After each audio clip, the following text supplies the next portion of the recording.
Here I have Samsung Galaxy Note 4, and today I'm going to show you how to perform factory reset operation on this device. So firstly, you should open settings.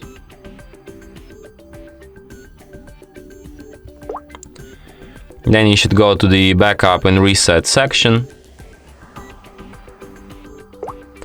Select factory data reset, then tap reset device, erase everything, and after that device will be restarted in about a minute or two.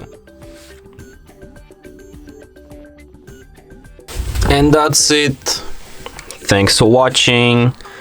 If you find this tutorial useful, don't forget to hit that like button and subscribe to our channel.